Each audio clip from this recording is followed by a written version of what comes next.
Menyongsong pelaksanaan ibadah haji tahun 2026, Badan Penyelenggara Haji atau BPHJ terus melakukan berbagai persiapan strategis termasuk penataan, kelembagaan, dan penguatan sumber daya manusia SDM secara menyeluruh. Langkah ini sejalan dengan rencana pengesahan revisi Undang-Undang Nomor 8 Tahun 2019 tentang penyelenggaraan ibadah haji dan umroh.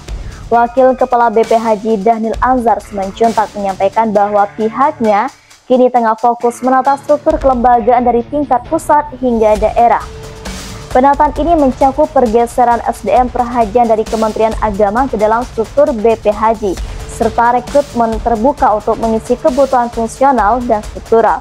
Kami sedang mematangkan proses pergeseran SDM perhajian dari Kementerian Agama baik di pusat, wilayah, hingga daerah. Bersamaan itu, kami juga menyiapkan skema untuk haji. Saat ini telah diisi oleh SDM profesional dari berbagai latar belakang kementerian dan lembaga negara.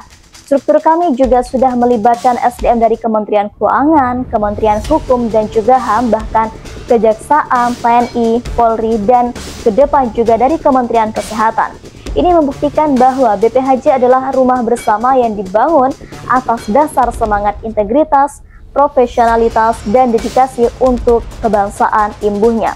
BPHJ memastikan bahwa seluruh proses penataan SDM dan kelembagaan dilakukan secara bertahap dan terukur demi mewujudkan pelayanan haji yang lebih baik, profesional, efisien, aman, dan nyaman bagi seluruh jemaah Indonesia.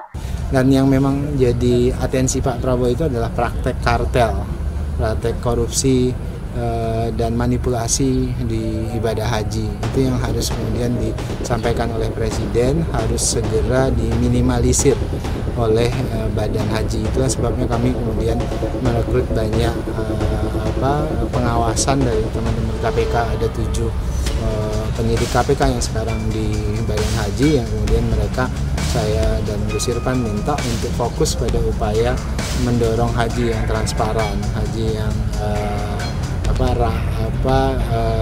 tidak manipulatif. Kemudian selain itu ada pengelola haji atau BPHJ yang berencana melakukan rekrutmen SDM fungsional dan struktural BPHJ yang lebih terbuka, termasuk melibatkan SDM lintas agama, kata Dhanil dalam keterangan tertulisnya. Dhanil bahkan menekankan bahwa rekrutmen lintas agama ini merupakan bagian dari komitmen BPHJ untuk membangun kelembagaan yang inklusif dan mencerminkan nilai-nilai kebangsaan, kemudian toleransi dan nasionalisme sebagai otoritas tunggal penyelenggara haji. BPHJ dibentuk Presiden bukan hanya untuk menghadirkan tata kelola yang profesional dan berintegritas, tetapi juga sebagai simbol semangat kebangsaan. Ini sejalan dengan jejak sejarah para haji pendiri bangsa yang membawa pulang semangat persatuan dan kebinekaan dari Tanah Suci. Tak hanya itu, BPHJ juga menjunjung tinggi prinsip keterwakilan perempuan dalam proses rekrutmen dengan semangat inklusif dan proporsional. Menurut Dhanil, struktur BPHJ ini hanya menggunakan skema 2 syarikah, yaitu perusahaan penyedia layanan haji pada musim haji 2026 guna meningkatkan kualitas layanan kepada jemaah. BPHJ tidak akan menggunakan multi syarikah, paling banyak 2 syarikah. Jadi nantinya ada pembanding antara satu syarikah dan syarikah yang lain, kata Wakil Kepala Badan Penyelenggara Haji Dhanil Anzar Simanjuntak dalam jumpa pers di Jakarta.